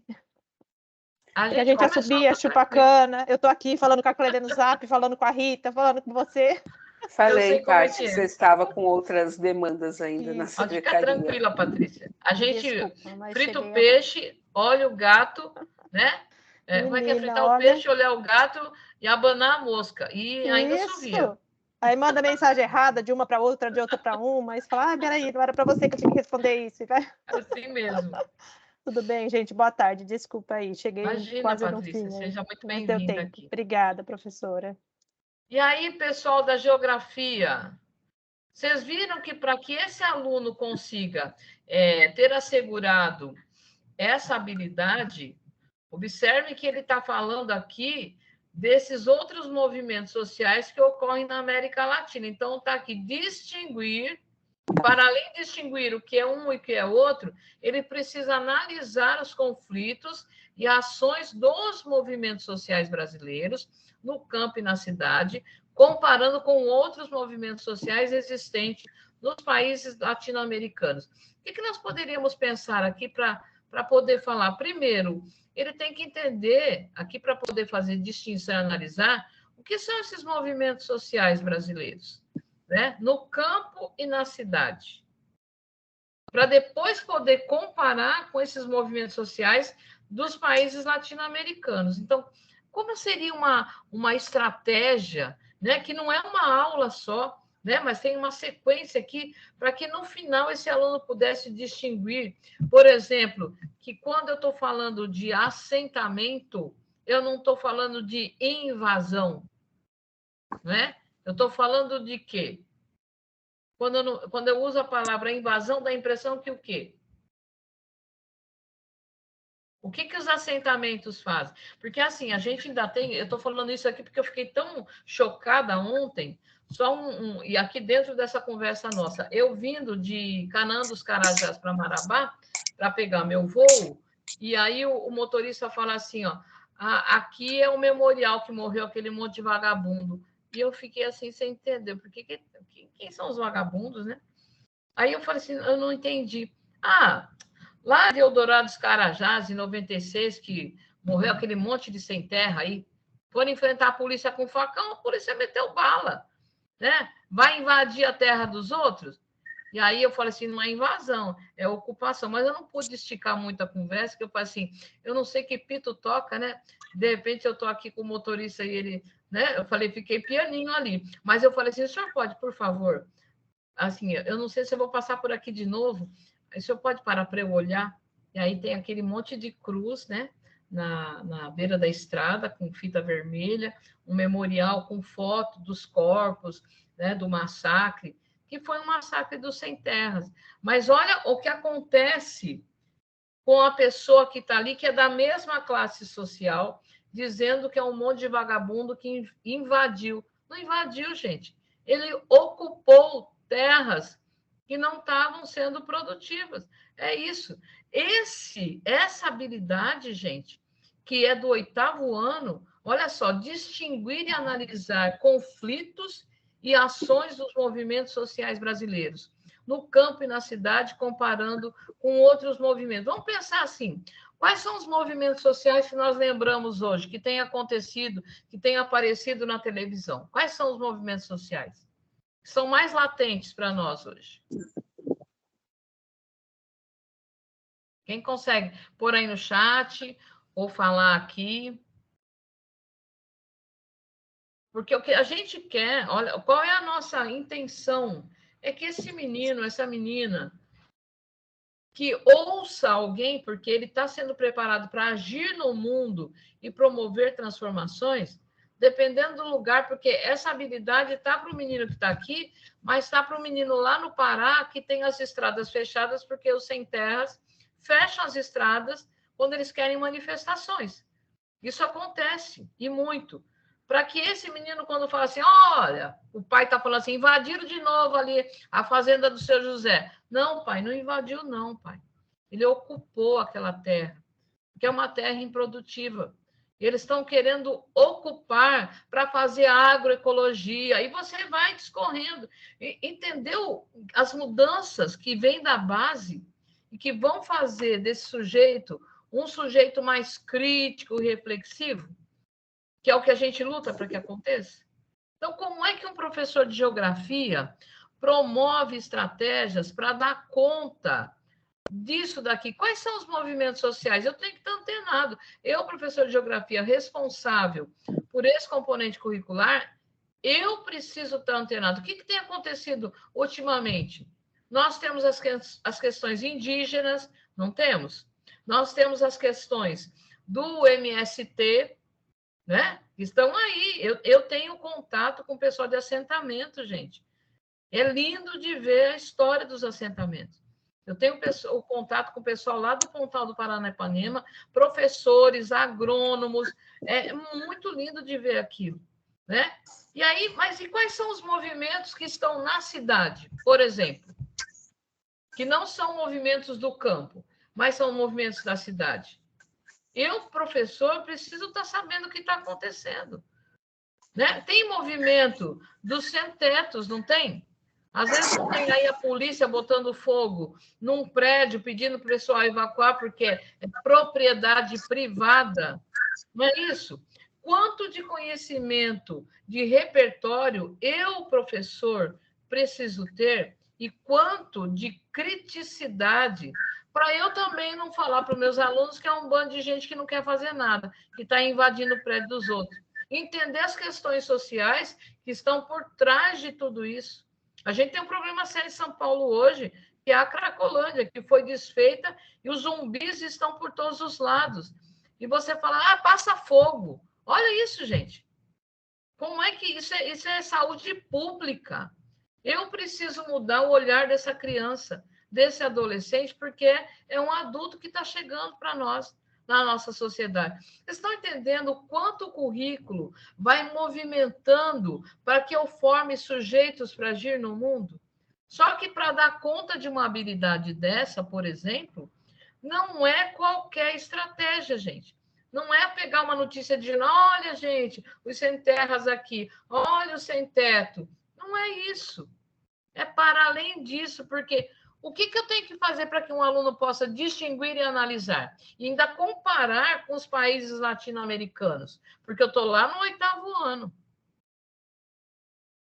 Qual é a estratégia? E é isso que eu estou dizendo. Se eu não tenho, se eu estou lendo a habilidade, está assegurado que o meu aluno precisa distinguir e analisar, eu tenho que promover estratégias que vão ao encontro do verbo que está proposto na habilidade. Agora eu vou fazer uma pergunta a todo mundo aqui, independente do componente curricular. Isso que eu estou dizendo para vocês aqui, vai facilitando esse olhar para a gente poder ler o nosso currículo e pensar nas estratégias? Porque eu posso pensar assim, estamos agora priorizando, né? O currículo, algumas questões. O que é, por exemplo, olha, aqui não vai dar para fazer análise com o pessoal dos outros países aqui da América Latina. Mas eu vou fazer aqui, não vou deixar de promover aqui que o menino possa distinguir e analisar, mas eu vou usar só os movimentos que estão acontecendo aqui no nosso país. E, de preferência, algum que esteja acontecendo mais próximo aqui. Por exemplo, se eu estou em São Paulo, o que eu estou olhando? Se eu estou no Pará, o que eu estou olhando? Né? Só para vocês terem uma ideia, gente, a gente vai passando assim muito ao lado de questões muito sérias no nosso país, muito sérias. Não é? Nós estamos vivendo aí uma situação que não, do jeito que estamos, não teremos planeta para gerações futuras. Não teremos, gente. Não vai ter planeta para geração futura. A gente está aqui em São Paulo, e como eu tenho viajado bastante, por exemplo, no Pará, gente, a extração ilegal de minério é absurda. Eu não tinha noção disso. Eu não tinha noção. E aí o motorista falou assim, tá vendo aquela serra ali, dona? É só ferro. Aquilo a máquina vai lá e cavoca e é ferro que não acaba mais. Como não acaba mais? O planeta é finito. O planeta é finito. Então, como é que a gente vai trazendo questões que vão me fazendo, de fato, me tornar esse cidadão que nós precisamos? Né? E aí eu vou olhando para cada uma das disciplinas. Porque quando eu estou falando que o menino precisa pensar aí em escrever texto, produzir, editar, né? Eu estou também pensando nessas questões. Eu preciso pensar em estratégias que, de fato, me levem a pensar, olha, para eu formar esse sujeito cidadão e lembrar daquele objetivo que é do ensino fundamental, vocês estão observando que o que está posto no currículo como garantia para o ensino fundamental passa por cada uma dessas habilidades? Vocês estão entendendo que está tudo muito bem arrumadinho? Está tudo muito... É uma engrenagem. Só que a gente precisa, de fato, saber fazer rodar essa engrenagem, porque senão ela vai engripar aqui, não vai rodar, né? Ela vai travar. Isso até agora aqui, né? Nessa nossa conversa. O que vocês poderiam dizer aí no chat? Tá ajudando a pensar que, a partir dessa nossa discussão, eu consigo olhar para a habilidade e pensar, para trazer para dentro de um currículo por competência, as estratégias precisam ser diferenciadas. As estratégias estão falando de participação ativa dos alunos. Pode falar, Rita. A Ana Lúcia colocou assim: estou sem som. Sem dúvida, sua fala direciona claramente o entendimento. Ops, o início do entendimento. A Francis coloca: o professor deve manter-se em um constante movimento de estudo, leitura e reflexão. É isso. Se a gente não vai se apropriando de tudo isso, e aí, olha, às vezes a gente fica numa conversa dessa, numa reflexão dessa, e vai dando assim, um aperto no peito, né? Meu Deus do céu, como é que eu dou conta desse negócio? Aí vou pensar, vou trazer Ítalo Calvino aqui, né? Que lá em 1985 escreveu sobre a leveza. E ele fala que a leveza não é defeito, mas é valor. Nós vamos tratar de tudo isso com muita leveza, como um valor. Mas nós não vamos largar a mão disso. Mas nós vamos tratar isso com leveza. Né? Porque quando você pega e tu fala, meu Deus, para onde eu vou, né? Como é que eu faço isso? Não consigo fazer. Não, vamos devagar. É passo a passo. A gente vai acertando, errando às vezes, corrigindo e avançando. Ninguém vai virar a chave do dia para a noite, gente. Né? Porque virar a chave de um currículo por conteúdo para um currículo por competência, isso demanda muito de nós experimentarmos com os alunos. Olha, isso eu pensei nesse agrupamento, nessa estratégia, não deu certo com esse grupo. Vou precisar pensar em outra. Vocês vão precisar fazer uma coisa que a gente ouve falar muito, que é colaboração, regime de colaboração, mas sempre vertical, né? O município que está em regime de colaboração com o Estado, que está em regime de colaboração com a União, a gente vai horizontalizar isso.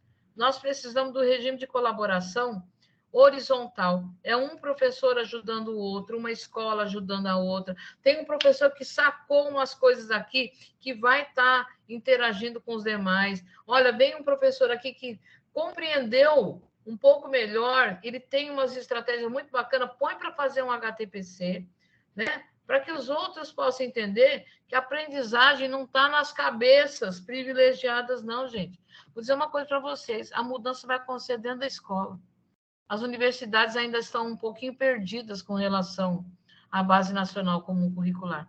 E, além de tudo, algumas criticam, mas criticam, assim que não passa nem perto para ler, para dizer, olha, não, critica porque participaram um pouco, enfim, tem N motivos, N motivos. Mas eu digo para vocês, a gente vai precisar experimentar o currículo, porque quando vier a revisão da Base Nacional Comum Curricular, eu só vou poder participar efetivamente, falar assim, olha, experimentei isso não dá certo, não. Essa habilidade que está aqui tinha que estar no 5º e está no 6º. A gente só vai conseguir fazer esse movimento se a gente conseguir experimentar o currículo. E ter ousadia, sem medo, gente. Né? Não fiquem paralisados, muito pelo contrário, eu sei que vocês aí têm um trabalho muito bacana. Né? O que eu estou fazendo aqui não é nada que vocês não saibam, não. Eu só estou jogando luz em algumas questões aqui. Só isso. Vou passar mais um pouquinho para frente aqui. Mais uma, vou fazer a leitura de mais uma aqui. Essa aqui tá, olha essa que legal, a gente vai pensar em um monte de coisas, olha. Diferenciar escravidão, servidão e trabalho livre no mundo antigo. Olha só, diferenciar escravidão, servidão, trabalho livre no mundo antigo. Como é que será que eu poderia propor uma atividade que pudesse ajudar, né, e assegurar que esse aluno consiga fazer a diferenciação do que é escravidão, do que é servidão e do que é trabalho livre? Para, de repente, pensar assim, meu Deus, olha que eu estou achando que lá na fábrica do meu pai tem escravidão.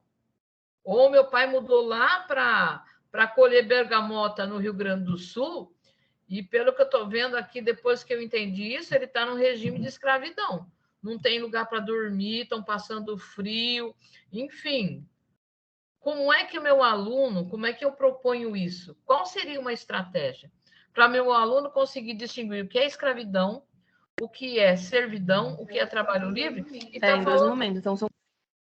Pode falar. Fora os 5 da alfabetização. Eu não entendi. Acho que é o microfone aberto, professora. Acho que não está É a falando. gente fritando peixe e olhando o gato. Faz muito sentido. Natural. Mas como é que eu posso olhar para isso? Saiu lista de presença aí? Você está conseguindo ver? Tem gente com o microfone aberto. A lista de presença será nos 15 últimos minutos. Daqui a pouco a gente coloca. Natural, natural. Muito natural. Enfim, continuando aqui. Eu tenho que pensar numa estratégia. E aí eu posso olhar, olha, eu quero falar do mundo antigo, mas eu não posso trazer agora esse monte de reportagens que tem aparecido de pessoas que estão aí numa situação de escravidão. Vocês viram essa mulher lá em Minas Gerais, né? Que ficou não sei quantos anos. O senhorzinho lá obrigou ela a casar, né? Casaram o velhinho que ia morrer com a empregada, cataram o dinheiro da empregada e ela continuou lá presa como escrava. Viram isso? Passou no Fantástico. Vários casos. A gente pode partir de uma situação que é próxima, que aparece aí num canal aberto e depois você pode expandir. Mas o meu aluno precisa entender o que é escravidão, o que é servidão, o que é trabalho livre, né? Para que eu possa entender, olha, a servidão é diferente do escravo, porque o escravo vira propriedade do dono lá, ele não deixa o cara fazer nada, ele é dono da pessoa. Né? A servidão é um regime de troca. Olha, eu vou ficar aqui na sua fazenda, eu vou plantar para o senhor, vou regar, em contrapartida o senhor vai me deixar morar aqui, eu vou trabalhar, o senhor vai me dar luz, água, enfim, regime de servidão. Mas ele é livre para sair dessa situação, que é diferente dos escravos, né? E o que é o trabalho livre? Enfim, eu trouxe alguns exemplos aqui só para a gente poder ir entendendo que nós vamos, aí eu volto lá no texto, primeiro olhar as aprendizagens específicas almejadas, para depois pensar quais as estratégias eu uso.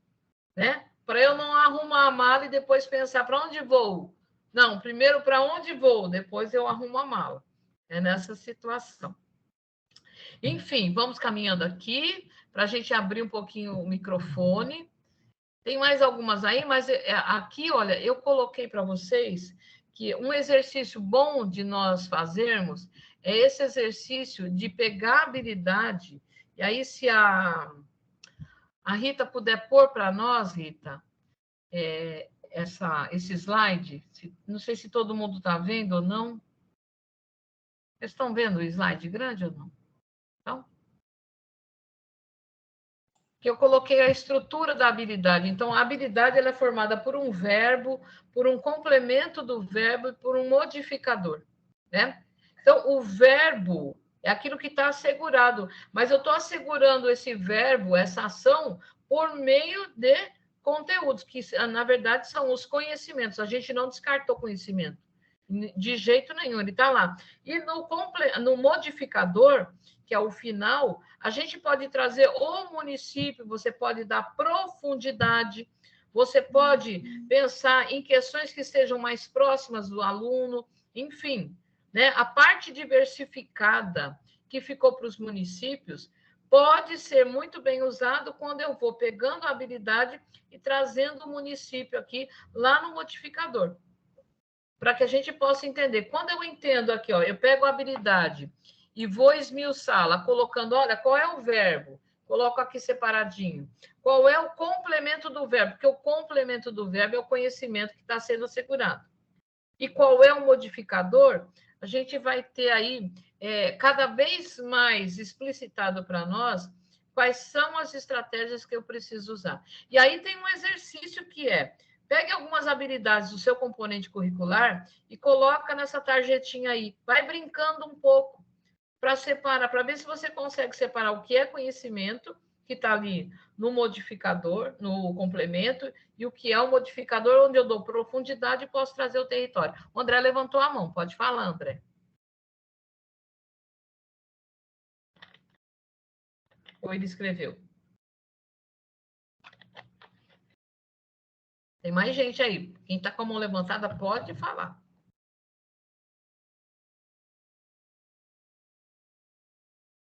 A Nercy está com a mão levantada. Pode abrir o microfone, Nercy.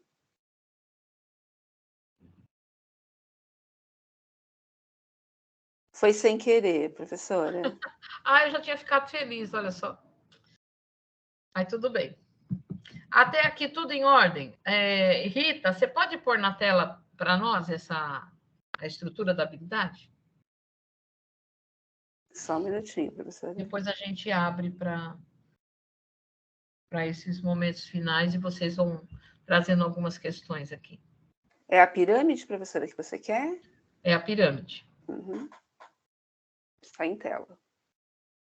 Vocês já estão vendo, né? Eu trouxe aqui a pirâmide do William Glasser. Não, na verdade é um triângulo, né? Não tem característica de pirâmide aí. Do William Glasser. Só para a gente poder entender que o currículo, do modo como ele está a partir da base nacional, ele traz a aprendizagem ativa e não a aprendizagem passiva, né? Então, nós precisamos avaliar se o nosso modo de conduzir as nossas aulas, de preparar as estratégias, o nosso plano de aula, se ele fica muito no ler, escutar, ver, escutar. Se ele está muito nisso, o menino só está lendo o livro didático, respondendo questão, escutando o que você fala, nós não estamos na perspectiva do currículo paulista. Nós estamos na perspectiva de aprendizagem passiva, ainda muito lá, de foco no conteúdo, né? Eu preciso, para além de ler, escutar e ver, eu preciso que o meu aluno possa conversar, possa debater, definir, reproduzir, praticar e ter a possibilidade de ensinar o que ele aprendeu.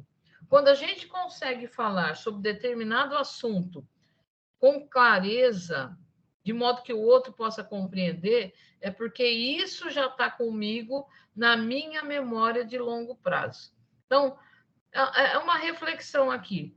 Os nossos planejamentos, nossos planos de ensino, estão mais numa perspectiva de aprendizagem passiva ou de aprendizagem ativa? Onde é que estamos?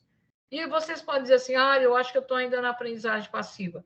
Não tem problema, né? Nós estamos em processo. Estamos caminhando para fazer o melhor. Então, nós podemos pensar, olha, eu não consigo mudar de hoje para segunda-feira, não. Mas eu vou aqui a cada semana ampliando o leque dessa aprendizagem, colocando esse aluno como um aluno que fala, que discute, que produz, que elabora. Esse aluno não é um aluno passivo, não, gente. Né? Ontem eu ouvi uma secretária falando assim para mim, vou levar você na escola X e você vai chegar lá, você vai falar assim, não tem aluno aqui. Eu falei, meu Deus, o que eu respondo agora? Né? A mulher falou que não vai ter aluno. Eu vou chegar na escola, todas as salas estão trabalhando, mas parece que não tem aluno. Por quê? Porque está todo mundo em silêncio. Gente, como é que você acha que isso é aprendizagem? Uma escola sem barulho de aluno.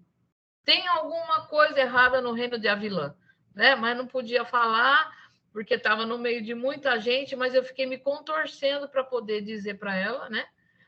Que não é isso que a gente espera. O currículo não está esperando um monte de gente falando sim, senhor, não, senhor, né? Ali quietinho na carteira. A gente quer movimento, quer gente falando, quer trocando, enfim. Tem alguém de mão levantada aí, se não me engano. É a Fátima. Diga, Fátima.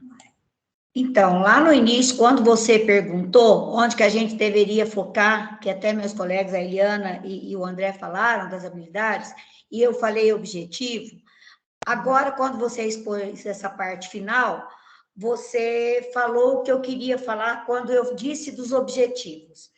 É que para a gente conseguir trabalhar as habilidades, quando eu olho para as habilidades e vou lá preparar tudo que eu tenho que preparar, eu antes tenho que mudar algumas coisas antes. Eu tenho que trabalhar antes algumas coisas com meus alunos que ainda não estão ligadas especificamente a essa habilidade dentro da minha disciplina. Por isso que eu falei de focar nos objetivos. Porque, veja bem, principalmente agora, isso sempre foi uma coisa que eu trabalhei, mas agora intensificou, é um trabalho de mudança de postura do aluno. Porque o nosso aluno, com a pandemia, ele voltou muito mais retraído, muito mais ligado, principalmente ao seu celular, mais quieto. Então, antes da gente elaborar algo específico para aquela habilidade dentro da minha disciplina, eu quis dizer o seguinte: você tem que fazer um trabalho paralelo, um trabalho, às vezes, até do dia a dia, porque não dá para chegar e fazer e mudar, para mudança de postura desse aluno, para que ele chegue onde a gente quer, participativo, que infere, que tem possibilidade de inferir as coisas, de criticar, de acrescentar. Então, é isso que eu quis dizer no começo, que a gente tinha que olhar para os objetivos. Então, quando eu olho para o objetivo, eu vejo que eu quero formar esse indivíduo crítico, participativo, enfim. Então, tem um trabalho que eu digo, não seria nem anterior, mas que já deve começar já no início do meu trabalho com aquela turma, com aqueles alunos, de estar mudando essa postura, de ficar quieto, sem participação, de só ouvir, enfim, é isso que eu quis dizer naquele momento e acabei, né, não colocando, e você tomou esse rumo das habilidades que você falou que era o correto que eles estavam falando. Obrigada, professora. Eu que agradeço, Fátima. Você sempre traz contribuições ótimas aqui. Professora, Enfim. Maria Regina, só tem um comentário da Ana Cristina. Pode falar. Interdisciplinar, o olhar para o todo. Fatiminha, aí tem uns corações e umas carinhas de coração para você, Fátima. Bacana, bacana. E olha que é muito importante isso que a colega colocou, porque nosso trabalho é focar na aprendizagem integral do aluno. Né? E assim, nós vamos precisar dar as mãos, né? Parece a música do Beto Guedes, vamos precisar de todo mundo, 1 mais 1 é sempre mais que 2, é justamente isso. Então, queria agradecer aqui e já deixar a lição de casa. Da outra vez não teve lição de casa, mas agora tem. A outra vez eu falei assim, não vou chegar, né, dando lição de casa de primeira, né? Mas para a gente poder ter uma discussão bacana no nosso próximo encontro, eu disponibilizei primeiro o texto que eu usei como base hoje, que é o Planejamento para a Compreensão, que o título é Planejamento Reverso desse capítulo. Acho que vale a pena a gente ler, vocês lerem, eu trouxe algumas coisas dele. E para o próximo encontro, eu gostaria muito que vocês lessem a seção 2, que eu já deixei um material com a Patrícia, ela vai disponibilizar. São 78 páginas, não vai ler tudo isso, não. Vocês vão ler a seção 2 desse material. Eu já disponibilizei a Patrícia. Desculpa, achei que tinha parado. Pode falar, que tá demorando. Eu estou tentando colocar no chat aqui, que pelo que está direto aqui no aplicativo, eu não estou conseguindo, mas o outro está dizendo que está carregando. Vê se não chegar, a gente também manda por e-mail, que aqui já agiliza, quem tiver aqui já consegue baixar, né? Então, esse da seção 2 é da página 16 a 54. É uma leitura gostosa, não é uma leitura chata, não, porque traz exemplo. O material está interessante. Eu acho que ajuda a gente a pensar nesse nosso momento. Então, fica aí, porque a nossa discussão no próximo encontro vai ser a partir dele. Tá bom? Aí vocês vão fazer aqui uma aula invertida, né? Vocês vão fazer leitura do material para ter repertório para a nossa discussão. Tá bom? Patrícia, você quer colocar alguma coisa? Rita, muito obrigada, viu, Rita, por ter ficado aqui, trabalhando junto, me apoiando. Muito agradecida. Patrícia, Imagina, sempre professora, foi uma maravilha, uma tarde de muita aprendizagem. Adorei a ideia do regime de colaboração vertical, e aí quando... Horizontal. Horizontal e não vertical e horizontal, achei fantástico compreender essa ideia, e aí vendo, né, as professoras comentando entre si, já foi fomentando, né, o que a senhora foi trazendo. Obrigada pela tarde de aprendizagem. Eu que agradeço. Eu digo que eu sempre aprendo muito mais, apesar de vocês ficarem assim, mas olha, a Fátima sempre colabora muito, né? O pessoal no chat, enfim, é sempre muito bom. A gente está, assim, num momento muito novo, num documento novo, né? Ninguém está aqui nadando de braçada. Eu estava fazendo a leitura crítica de um material que eu fiquei muito brava, né? Mas tem coisas que a gente não tem força, nem cacife, né? Mas eu fiz a minha crítica, que é um documento que dizia assim que 80% das escolas brasileiras estão trabalhando com os currículos. Eu falei, baseado em quê? Com os currículos novos. Eu falei, meu Deus do céu, assim, mas categoricamente dizendo que está tudo bem, entendeu? Só 20% que não conseguiu. Eu falei, de onde ela tirou isso, meu Deus do céu? E coloquei lá, não concordo, né? Baseado em quê? Em quantas escolas foram pesquisadas para chegar numa conclusão dessa, né? A gente está aí no começo, gente. É muito recente tudo isso. E a gente está aprendendo junto. Tem excelentes experiências. Enfim, é isso. Eu tentei mandar aí no chat, mas o pessoal está falando que não está conseguindo abrir, que deu problema. Não sei se todo mundo teve problema, mas a gente já ia enviar por e-mail mesmo, e a gente já orienta as páginas e a sessão que a professora indicou, né? Não que não possa, mas para a tarefa seria tudo. Pode ler isso. tudo. E aí os outros 2 documentos a gente caminha para os e-mails da escola. Então, já que não conseguiram abrir, quem conseguiu já baixa daí do chat, né? Já vai adiantando. Mas a gente pode deixar que a gente manda por e-mail também. Patrícia, com licença, que ele abre uma nova aba, viu? Para muita gente vai abrir uma nova aba aqui na internet, e aí tem que baixar dessa aba. Então tem que entrar no... quem não conseguir, fica tranquilo que já eu peço para a Gláucia, ou entre hoje e amanhã a gente já está encaminhando, tá? Quem pode ficar tranquilo. E eu não sei se aqui tem, mas acho que não é o caso dos que não conseguiram fazer a formação ontem, não sei se foi de alguma escola. Estão perguntando as páginas, eu não sei de cor, professora, para pôr no chat. A página das 16 a 54. Essa, não, até quinta está suspensa. Tá. Página 16 a 54. É sessão 2, né? Sessão 2. É a sessão 2. Pode o projeto, tá? E o que eu ia falar? Nossa, gente, a gente Ela fazendo pode tudo não ao mesmo querer, tempo, eu mas esqueci que eu não comecei. É o problema dela, né? De ler o chat. Vem aqui tem o microfone aberto. Não é? Vem reformar. Marilza. Ó. Pronto, já fechei o microfone. Enfim, gente, a gente vai mandar por e-mail. Aí eu ia só avisar quem ontem perdeu, a gente vai conversar com a professora, né, para tentar marcar uma outra segunda-feira à noite, que não foi possível fazer esse encontro aí de ontem, mas fiquem tranquilos. Do mais, a gente também está gravando, e acho que a Daiane também vai orientar quem quiser já ir assistindo a de hoje, que era a mesma formação, né, a gente só faz para públicos diferentes. A gente encaminha também o link para as escolas. Era isso, obrigada, professora. Obrigada a todo mundo pela paciência. Tá bom? Muito então, obrigada, até uma próxima. Até a próxima. Tchau, boa tarde. Beijão, até mais. Tchau. Beijo, tchau. Tchau.